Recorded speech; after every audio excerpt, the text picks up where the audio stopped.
નમસ્તે વિદ્યાર્થી મિત્રો, આજે આપણે એકાઉન્ટ વિષયની અંદર ચેપ્ટર નંબર 5 જે પહેલા ભાગનું છે બરાબર, તેમાંનું ઉદાહરણ 25 બરાબર, તેમાં જોઈ લો એની રકમ વાંચી જાઓ બરાબર. આ દાખલો આઈએમપી કહેવાય, આઈએમપી તરીકે ટીક કરી લેજો ઉદાહરણની અંદર. આ દાખલાની અંદર બે મૂડી ખાતા આવે, ચાલુ મૂડી ખાતું અને સ્થિર મૂડી ખાતું. ચાલુ મૂડી ખાતું અને સ્થિર મૂડી ખાતું શું છે એ આપણે અગાઉના ચેપ્ટરમાં ભણી ગયા બરાબર. સ્થિર મૂડી ખાતું એટલે શું હોય, એ મૂડી એ સ્થિર જ રાખવાની હોય. વર્ષની શરૂઆતમાં જેટલી મૂડી હોય વર્ષના અંતે એટલી જ મૂડી રાખી મૂકવાની હોય, એટલે એમાં કોઈ પ્રકારનું ટ્રાન્ઝેક્શન કરવામાં આવે નહીં. એને કહેવાય સ્થિર મૂડી ખાતું બરાબર. તો ચાલુ જે વ્યવહારો છે એની નોંધ કરવા માટે, મૂડી ખાતાના વ્યવહારોની નોંધ કરવા માટે બીજું ખાતું રાખવામાં આવે એને કહેવાય ચાલુ મૂડી ખાતું બરાબર.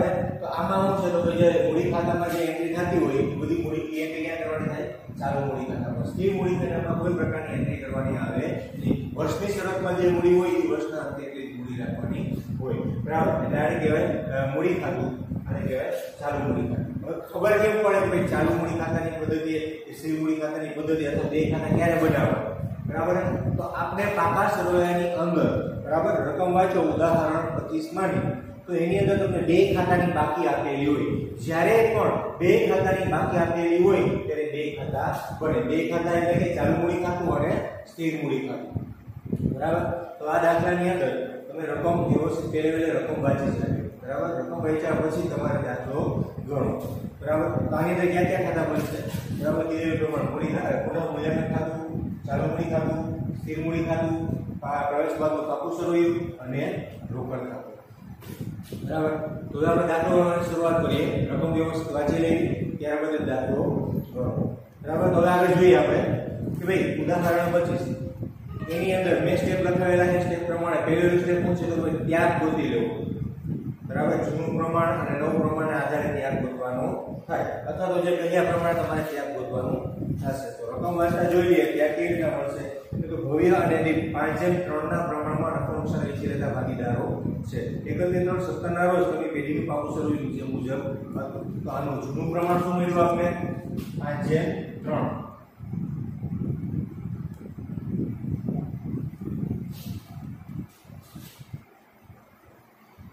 ત્યારબાદ હવાલા વાંચીએ તો 1/4/17 ના રોજ વેદાંતની ભાગીદાર તરીકે પ્રવેશ કર્યો. પ્રવેશની શરતો નીચે મુજબ હતી.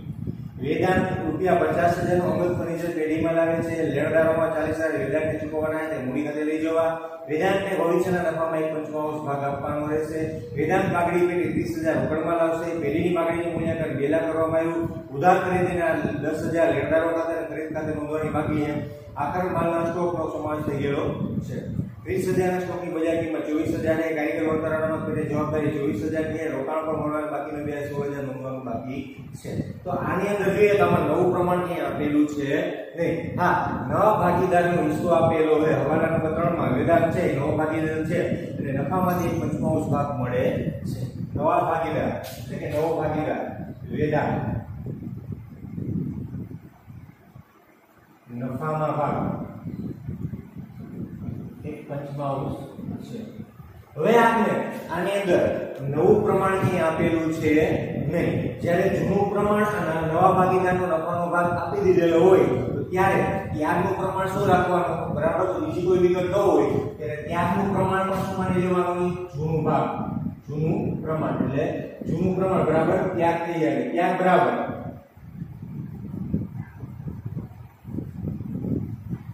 બરાબર એટલે ત્યાગ શું આવશે, 5:3. બીજી કોઈ વિગત નથી એટલે જૂનું પ્રમાણ જ ત્યાગનું પ્રમાણ ગણાય બરાબર. જૂનું પ્રમાણ કેટલું હતું, 5:3. એટલે ત્યાગે કેટલો ગણાય, 5:3 બરાબર. હવે આગળ ત્યાગનું સ્ટેપ પૂરું થઈ ગયું. પહેલો સ્ટેપ પૂરો.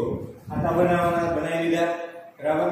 હવે ત્યારબાદ શું કરવાનું થાય, તો કે ભાઈ આપણે બાકીઓ લખવાની થાય. દરેક ખાતાની બાકી લખવાની થાય બરાબર. તો પહેલા આપણે લખી લઈએ પુનઃ મૂલ્યાંકન ખાતાની કોઈ બાકી હોય નહીં. હવે ચાલુ મૂડી ખાતાની બાકી લખવાની થાય બરાબર. તો ચાલુ મૂડી ખાતાની યાદ રાખજો, ચાલુ મૂડી ખાતાની બે બાકી હોય, ઉધાર બાકી પણ હોય અને જમા બાકી પણ હોય બરાબર. સ્થિર મૂડી ખાતાની બાકી હંમેશા જમા બાકી હોય બરાબર, પણ ચાલુ મૂડી ખાતાની બાકી એ ઉધાર બાકી પણ હોય અને જમા બાકી પણ હોય. તો આપણે રકમ જોઈએ તો એની અંદર ભવ્ય અને દીપ બેયનું મૂડી ખાતાની બાકી છે, એ જમા બાકી આપેલી છે બરાબર જમા બાકી છે કેમ ખબર પડે તો ભાઈ પાકા સરવાળાની મૂડી દેવા સાઈડ છે એટલે જમા બાકી કહેવાય બરાબર તો કેટલી આપેલી ચાલુ ખાતાની ભવ્યના છે 80000 અને દીપના છે 60000 ચાલુ મૂડી ખાતામાં લખીએ બાકી આગળ લાવીએ ભવ્યના છે 80000 રૂપિયા અને દીપના છે 60000 વેદાંત ભાગીદાર છે એના જેવું હોય નહીં હવે ત્યારબાદ મૂડી ખાતાની બાકી છે 1,30,000 અને દીપની 1 લાખ સોરી મૂડી ખાતામાં ભવ્યના છે 1 લાખ રૂપિયા 1 લાખ રૂપિયા દીપના છે 1,30,000 રૂપિયા આ સ્થિર મૂડી છે બરાબર એટલે વર્ષની શરૂઆત 1 લાખ છે વર્ષના અંતે પણ 1 લાખ જ રહે આમાં કોઈ ચેન્જીસ કે આમાં વધારો કોઈ કરવાનો હોય નહીં આ કોઈ ભાગીદાર છે એ મૂડી પેટે વધારો કરવા માંગતો હોય વર્ષ દરમિયાન વધારે મૂડી લઈ આવતો હોય તો એને સ્થિર મૂડીમાં એડ કરવી હોય તો એ કરી શકે સ્થિર મૂડી છે એમાં કોઈ બીજા કોઈ હવાલાની નોંધ થાય નહીં એ બધી નોંધ ક્યાં કરવામાં આવે ચાલુ મૂડી ખાતામાં હાલો બીજે બાકી લખવાની થાય રોકડ ખાતાની અંદર બાકી આગળ લાવીએ રોકડ બેંક ખાતાની કેટલી બાકી આપેલી છે આપણે બેંક છે 40,000 રૂપિયા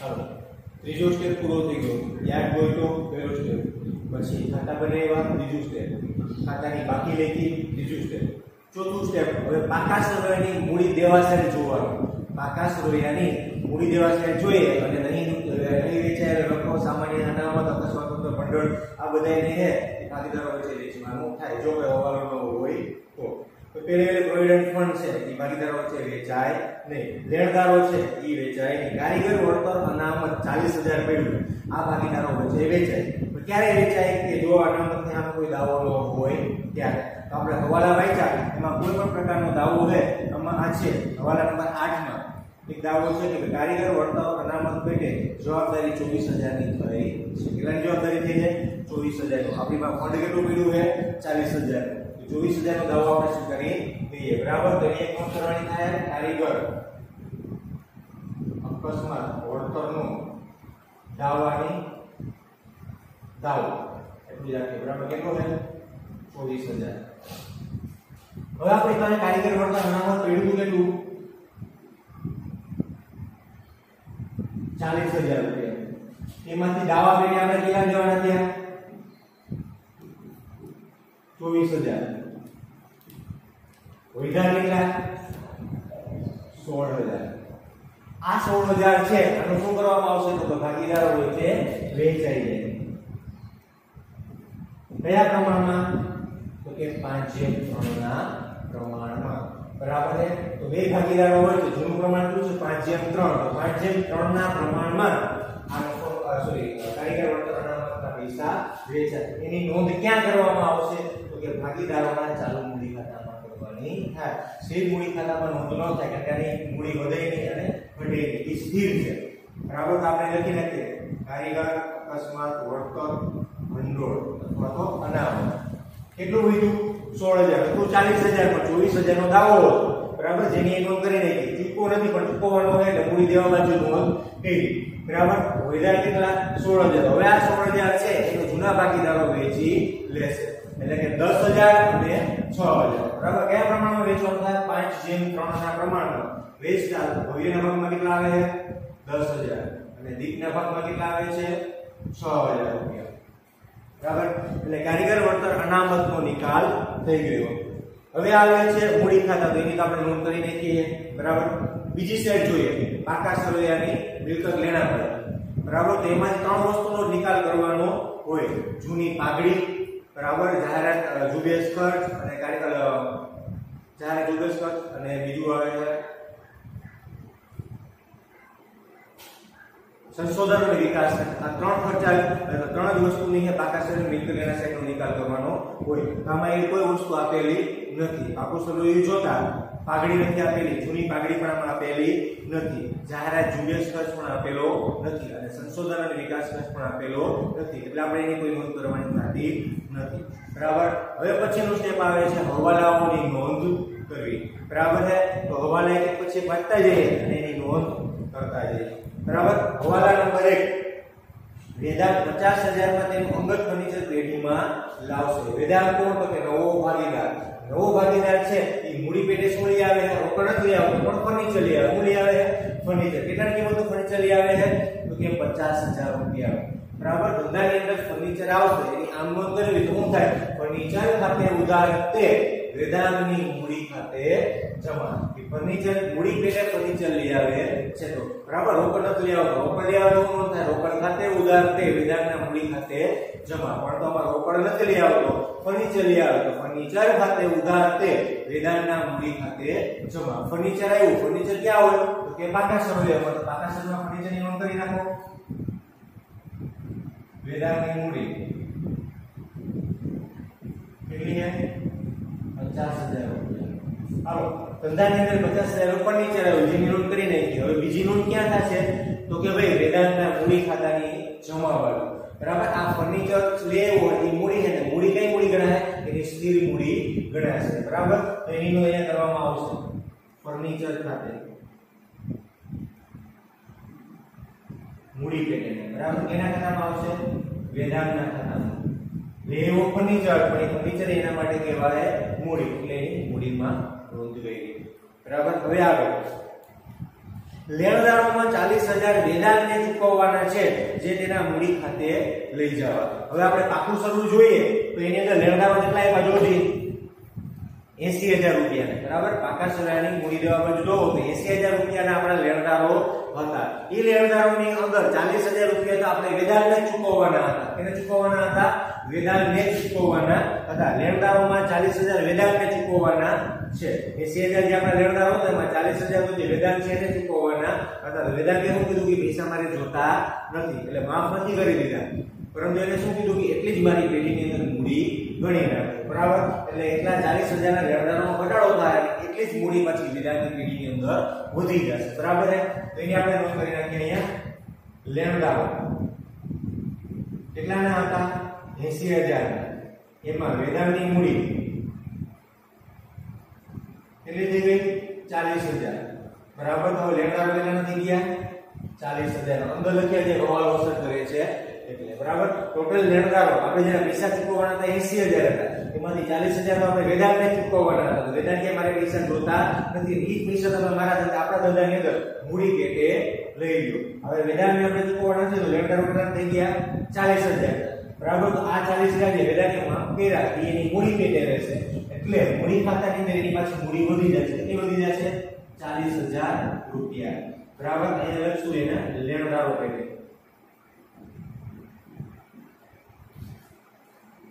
સમજાઈ ગયું? બરાબર. આની બે નોંધ, લેણદારોમાંથી બાદ થયા અને બીજું મૂડી ખાતામાં એના પ્લસ થઈ ગયા. બરાબર.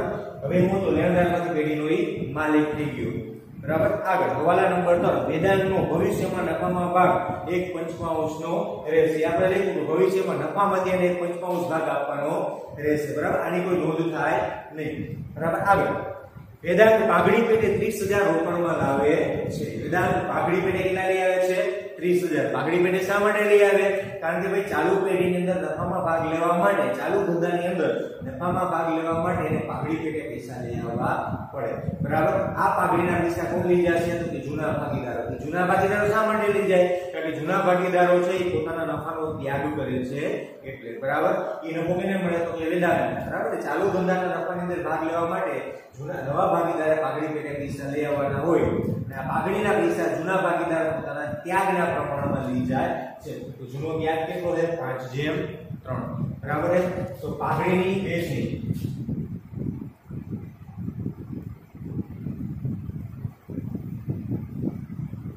બરાબર. હાલો, 30,000 રૂપિયા રોકડમાં લઈ આવે છે. કેટલા લઈ આવે છે? 30,000 રૂપિયા. બરાબર. 30,000 રૂપિયા 5/3 ના પ્રમાણમાં વેચાય. કોને મળશે? તો કે ભવ્ય અને દીપને. બરાબર. તો ભવ્યને કેટલા મળશે? ભવ્ય 30,000 ગુણ્યા 5/8 કેટલા આવે છે? 18,750. દીપ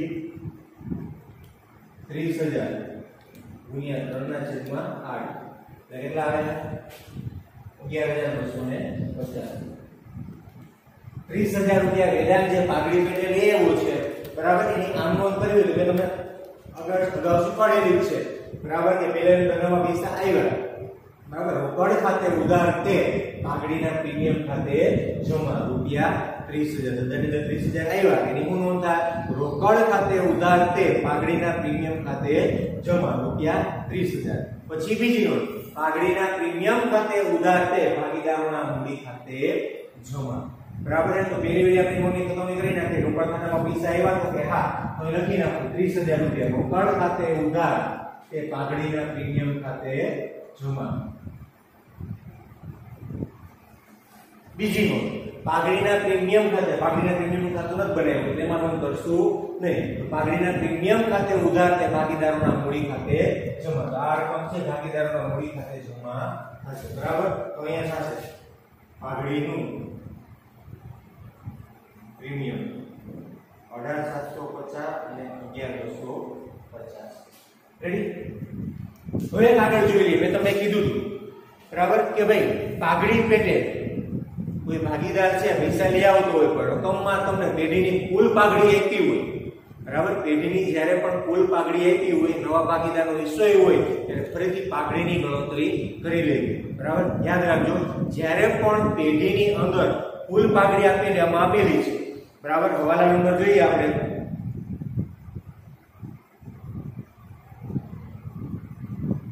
પાંચમું પેઢીનું પાઘડીનું મૂલ્યાંકન 2 લાખ કરવામાં આવ્યું છે એટલે પેઢીની કુલ પાઘડી કેટલી આપી આપણે 2 લાખ બરાબર તો જ્યારે પણ પેઢીની કુલ પાઘડી આપી હોય ને ત્યારે નવા ભાગીદારના હિસ્સાની પાઘડી આપણે ગણી લેવી બરાબર તો કેમ ગણાય કે 2 લાખ રૂપિયા છે તો કે હા આ 2 લાખમાં નવા ભાગીદારનો હિસ્સો કેટલો છે તો કે 1/5 બરાબર 2 લાખ રૂપિયા પેઢીની પાઘડી છે માં નવા ભાગીદારના હિસ્સો કેટલો 1/5 ને 1/5 ભાગ જેટલી પાઘડી લઈ આવવી પડે તો એને કેટલા લઈ આવવાના થાય 40,000 રૂપિયા બરાબર વેદાંતે પાઘડી પેટે કેટલા લઈ આવવાના થાય કાયદેસર 40,000 રૂપિયા ક્યારે ખબર પડે કે જ્યારે હવાલાની અંદર તમને પેઢીની કુલ પાઘડીની રકમ આપી દીધી હોય ત્યારે તમારા રકમ ગોતવાની થાય જો કુલ પાઘડી ન આપી હોય અને એમ કીધું કે વેદાંત 30,000 રૂપિયા લઈ આવે છે તો 30,000 રૂપિયા જેની પાઘડી થાય પણ હવાલામાં જ્યારે તમને પેઢીની કુલ પાઘડી આપી દીધી હોય નવા ભાગીદારનો હિસ્સો આપી દીધો હોય ત્યારે ફરીથી પાઘડીની ગણતરી કરી લેવી તો આપણે ગણતરી કરીએ એટલે ખબર પડે પેઢીની કુલ પાઘડી 2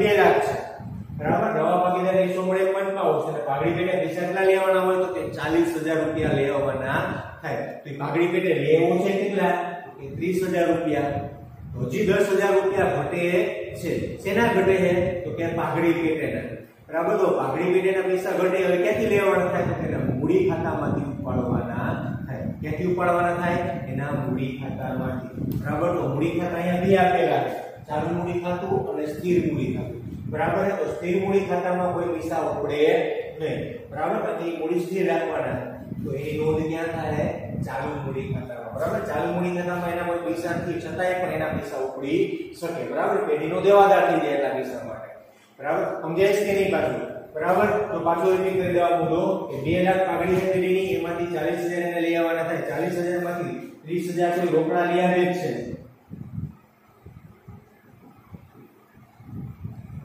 30,000 બીજા કેટલા 10,000 આ 10,000 રૂપિયાની પાઘડીના ઓછા લઈ આવે છે એ એના મૂડી ખાતામાંથી ઉપાડવાના થાય બરાબર છે તો 10,000 રૂપિયા છે એના ચાલુ મૂડી ખાતામાંથી ઉપાડશું પણ કયા પ્રમાણમાં તો કે 5:3 ના પ્રમાણમાં આ 10,000 છે એને 5/8 એટલે કેટલા આવે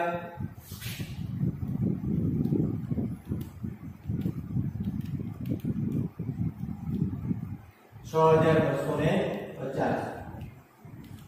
અને બીજા આ 10,000 3/8 3,750 આ રકમ એના ચાલુ મૂડી ખાતામાંથી ઉપડશે અને ભવ્યના અને શ્લોકના ખાતામાં ઈ જમા થશે બરાબર છે કે ભવ્ય અને શ્લોકને 30,000 ના જેવો ભાગો મળ્યો બરાબર બાકીના 10,000 ના પૈસાના ખાતામાં જમા થશે બરાબર તો એની નોંધ મુકાશે તો કે વેદાંતના ચાલુ ખાતામાંથી પૈસા ઉપડશે અને વેદાંતના ચાલુ ખાતામાંથી પૈસા ઉપડશે અને ભવ્ય અને દીપના ખાતામાં ઈ જમા થશે બરાબર છે તો આના ખાતામાંથી આપણે પૈસા ઉપાડી લઈએ 6,250 અને બીજા છે 3,750 50 એના ખાતામાંથી પૈસા ઉપડે સાહેબ એના ખાતામાં તો કઈ જમા નથી તો ઉપડે ક્યાંથી ચાલુ મૂડી ખાતાની અંદર બરાબર પૈસા ન હોય તો ઉપાડી શકાય એક પ્રકારનો પેઢીનો દેવાદાર થઈ જાય કેનો દેવાદાર થઈ જાય પેઢીનો દેવાદાર થઈ જાય બરાબર હાલો 6250 વેદાંતના ખાતામાંથી ઉપડાય એ કેને મળશે તો કે ભવ્યને એટલે આ પૈસા જાય ભવ્યના મૂડી ખાતે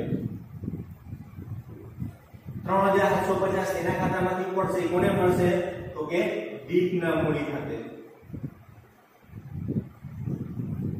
બરાબર સેના ને તો પાઘડીનું પ્રીમિયમ જે ઓછું લે હતો એ હાલો આ જ પૈસા ભવ્ય અને દીપના ખાતામાં જમા કરી દો વેદાંતના ખાતામાંથી પૈસા ઉપડી જાય ભવ્ય અને દીપના ખાતામાં પૈસા જમા થાય અને આમ નોંધ કરી હોય તો શું નોંધ થાય વેદાંતના મૂડી ખાતે ઉધાર 10000 રૂપિયા તે ભવ્યના મૂડી ખાતે 6250 અને દીપના મૂડી ખાતે 3750 ફરી નોંધ કરી નાખો વેદાંતના મૂડી ખાતે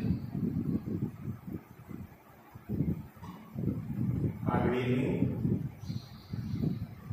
પ્રીમિયમ કેટલા એવા 6250 અને 3750 ફરીથી રિપીટ કરી દો પાઘડી પેટી એને ખરેખર 40000 લેવાના હોય પણ રોકડમાં ખાલી 30000 જ લઈ આવે તો પેલે વેલા જે 30000 લેવા એ ભાગીદારો વચ્ચે નહીં વેચી નાખ્યા બરાબર પછી 10000 ઘટતા હતા એ એના મૂડી ખાતામાંથી ઉપાડવાના હોય બરાબર તો એ પૈસા એના સ્થિર મૂડી ખાતામાંથી ઉપડે નહીં ક્યાંથી ઉપડે એના ચાલુ મૂડી ખાતામાંથી બરાબર ચાલુ મૂડી ખાતામાંથી 10000 ઉપડશે એમાંથી 6250 ભવ્યને મળશે 3750 દીપના ખાતામાં જમા થશે એના ખાતામાં 10000 ઉપડશે એના બેના ખાતામાં પૈસા જમા થાય કયા પ્રમાણમાં જમા થાય તો ત્યાગના પ્રમાણમાં હાલો આગળ હવાલા 6 નંબર ઉધાર ખરીદીના 10000 લેણદારો ખાતે અને ખરીદ ખાતે નોંધવાના બાકી છે બરાબર આખા સ્ટોકમાં માનો સમાવેશ થઈ ગયો છે ઓકે બરાબર તો હું કહેવા માંગે છે લેણદારો છે બરાબર આપણે 40000 લેણદારો છે હજી એક આપણે ખરીદી કરી હતી જેના પૈસા આપણે ચૂકવેલા નથી બરાબર એટલે માલની અંદર વધારો થાય અને લેણદારોની અંદર પણ વધારો થાય કારણ કે ઉધાર ખરીદી કરીએ તો આપણે લેણદારોમાં વધારો થાય એને આપણે પૈસા ચૂકવવા પડે જેની આપણે લેણદારોમાં નોંધ કરી નહોતી આપણે ખબર પડી માલના સ્ટોકમાં એ ગણાઈ ગયા પણ લેણદારોમાં એની નોંધ થયેલી નહોતી તો હવે આપણે એની નોંધ કરી નાખીએ લેણદારો પ્લસ કરી નાખીએ નહીં નોંધેલ ખરીદી કેટલાની છે કે 10000 રૂપિયા બરાબર હવે આપણા લેણદારો કેટલા થઈ ગયા તો કે 50000 રૂપિયાના અને બીજી નોંધ ક્યાં થશે તો કે ભાઈ પુનઃ મૂલ્યાંકન ખાતાની ઉધાર બાજુ નુકસાની છે ને બગાડનો નુકસાની ન કે બધાનો ખર્ચ કે અસરનો ખર્ચ મેળવો તમે બરાબર આની નોંધ ક્યાં થાય પુનઃ મૂલ્યાંકન ખાતાની ઉધાર બાજુ 10000 રૂપિયા નહીં નોંધેલ ખરીદી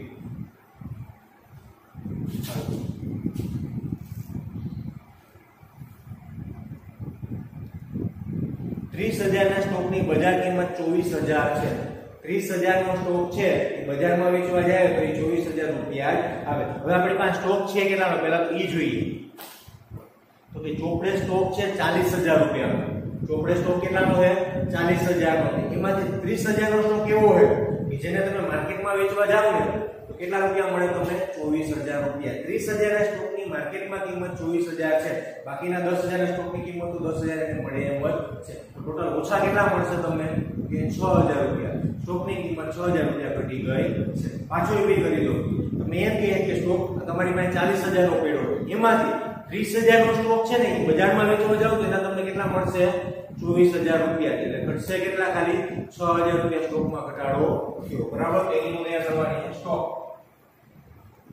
40 ધ્યાન રાખજો એ 40000 લખવાના છે 30000 ની ટોટલ કંપની પાસે 40000 નો સ્ટોક છે બરાબર 30000 નો સ્ટોક કેવો હોય છે બજારમાં વેચવા જાય તેના ખાલી 24000 જ મળે એટલે કે 6000 રૂપિયા ઓછા મળે એટલે સ્ટોકમાં ઘટાડો કેટલા રૂપિયાનો ઓકે 6000 રૂપિયાનો તો અત્યારે સ્ટોક કેટલાનો છે 30000 રૂપિયાનો બરાબર 40000 ના સ્ટોકમાંથી 30000 ના સ્ટોકની કિંમત ઘટી છે 24000 થઈ ગયા બાકી 10000 ના સ્ટોકની કિંમત તો એની જ છે એટલે 24000 ને 10 34000 એ રીતે પણ ગણતરી કરાય સ્ટોકની કિંમત ઘટી એટલે પુનઃ મૂલ્યાંકન ખાતું શું થાય ઉધાર કેટલા રૂપિયાથી 6000 રૂપિયા સ્ટોક ખાતે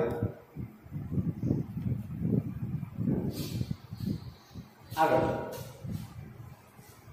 કારીગર વળતર અનામત એની આપણે નોંધ કરી નાખી 24000 બરાબર આગળ રોકાણો પર મળવાનું બાકી વ્યાજ 16000 નોંધવાનું બાકી છે. આપણે જે રોકાણો કરેલા હશે જોવાની પાકા શરીરમાં રોકાણો દર્શાવેલા 70000 રૂપિયા, બરાબર, એની પર આપણે વ્યાજ મળવાનું બાકી છે, જેની ક્યાંય આપણે નોંધ કરેલી હતી નહીં. તો રોકાણો પર વ્યાજ મળી આપણા માટે ફાયદો કહેવાય, આપણા માટે પ્રકારની આવક કહેવાય. કેટલું છે વ્યાજ? 16000 રૂપિયા. આપણા માટે ફાયદો થયો એટલે શું કહેવાય? ફાયદો થાય છે. પૂનમને ખાતું થાય ઉધાર 16000 રૂપિયા રોકાણોનું વ્યાજ મળવાનું બાકી છે એટલે આપણા માટે શું થયું? લેણ, બરાબર. રોકાણ ઉપર મળવાનું બાકી વ્યાજ છે આપણા માટે લેણા છે, તેની નોંધ થાય મિલકત લેણા પડે. 16000 રૂપિયા મળવાનું બાકી રોકાણનું વ્યાજ, બરાબર. હવાલા બધાય પૂરા, બરાબર. એકવાર દાખલો ગણતા એટલે ફરી એકવાર હવાલાની બધી નોંધ જોઈ લેવી, બધાની બે અક્ષર આવતી હોય, નોંધ થઈ ગઈ કે નહીં, બરાબર. હવે ત્યારબાદ આગળ હવે પછીનો સ્ટેપ શું આવે તો કોઈ પાકું સર્વે જોવાનું, બરાબર. મૂડી દેવાથી સ્ટાર્ટ કરવાનું, જેની ઉપર હવાલાની અસર નથી થઈ એની આપણે નોંધ કરી નાખવાની. તો આપણે જોઈએ પહેલું તો પ્રોવિડન્ટ ફંડ, એની ક્યાંય નોંધ થાય નથી, બરાબર છે. તો એને એમને મૂકી દેવાનું પ્રોવિડન્ટ ફંડ. કેટલા આપેલા છે? 20000 રૂપિયા. એના પર કોઈ હવાલો નથી કર્યો તો એ રકમ આપણે એને મૂકી દેવાની થાય, બરાબર. લેણદારો તો આવી ગયા, કારીગર વર્તનના મત વેચાઈ ગયા, બરાબર. એની કોઈ નોંધ ન થાય. મૂડી ખાતા તો આપણે બનાવેલા, બરાબર. એટલે પાકા સર્વેની મૂડી દેવા સાઈડ પૂરી. હવે પાછું જો પાકા સર્વેની મિલકત લેણા પડે બેંક, તો બેંકનું તો આપણે ખાતું બનાવેલું છે, છેલ્લે આપણે બંધ કરી દઈશું. દેવાદારો કેટલા છે? 60000. દેવાદારો તો હવાલો નથી, દેવાદારોને મૂકી દીધું 60000,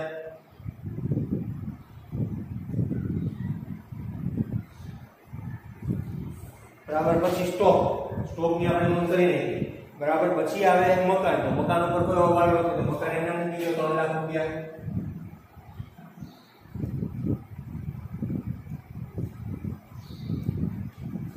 પછી આગળ આવે રોકાણો કેટલાના? 70000. રોકાણો પર કોઈ હવાલો નથી, આ રોકાણોનો વ્યાજનો હવાલો હતો, બરાબર, જેની આપણે નોંધ કરી નાખી. તો રોકાણોની કિંમતમાં ફેરફાર નથી થતા, રોકાણો એમને જ છે 70000 રૂપિયા. પાકા સર્વેની બધી વસ્તુનું નોંધ થઈ ગઈ અને નિકાલ થઈ ગયો. હવે પછીનું સ્ટેપ શું આવશે તો ભાઈ ખાતા બંધ કરવા, બરાબર. ખાતા બંધ કરવામાં આપણે જોઈએ પહેલે તો પુનઃ મૂલ્યાંકન ખાતું, બે બાજુ સરભર થઈ જાય, 10 ને 16000, આ બાજુ પણ 16000, બરાબર. ખાતું સરભર.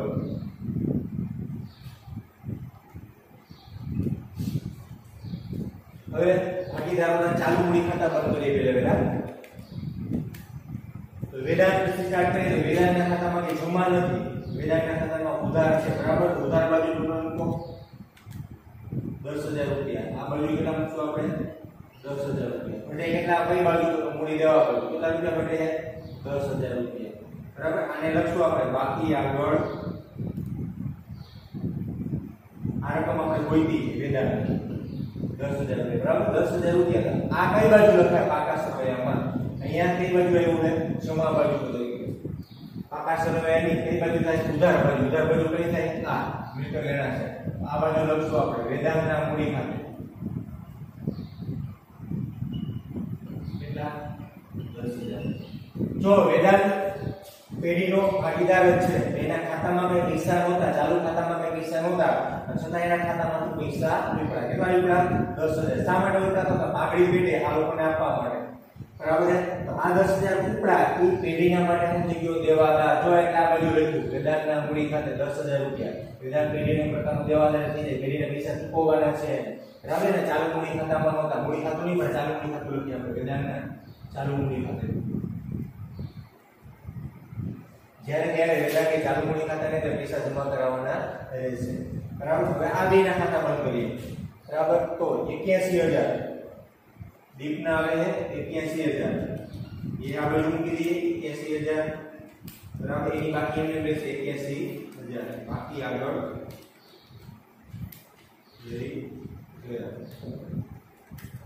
બરાબર. અને ભવ્યના આવે 1,15,000. આના પણ એટલે નાખો 1,15,000, બરાબર છે. અને કઈ છે એ બાદ કરવાનું એટલે 1,15,000, બરાબર. बराबर आ बे अहीं बाकी जुमा बाकी आवे है बराबर है तो ई पेटी नो लेना था पेटी पास एना लेना है मूड़ी खातु चालू मूड़ी खातु होवियो एना से 1,15,000 અને ડી એના છે 81,000 બેનો ટોટલ મારો એટલે 1,96,000 પેટી 1,96,000 बराबर जे खातु बंद करवाना था क्यों खातु કે ભાગીદારોના સ્થિર મૂડી ખાતા બરાબર ઈ બંધ કરી દી આપણે હાલો વેદાંતના આવે 90,000 રૂપિયા અને નવો ભાગીદાર છે બાકી આ બેની મૂડી તો સ્થિર જ હતી 1,30,000 અને 1,00,000 રૂપિયા બરાબર એ નોંધ અહીંયા કરવાના છે ખાતા બંધ કરવા માટે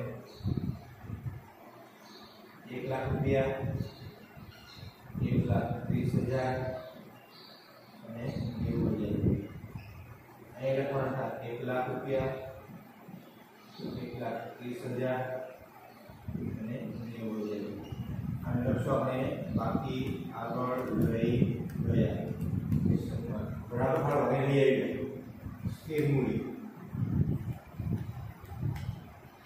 ખાતા હોવિયો દીપ અને વેદાંત होविया है 1,00,000 रुपया जो वर्ष की शुरुआत में था 1,00,000 से 1,30,000 याना 90,000 रुपया ले 2,30,000 ने 3,20,000 रेडी हेलो हजी एक खातु बंद करवानुं थशे रोकड़ खातु 20,000 13,000 रुपया 13,000 रुपया बाकी आगे मंडी गया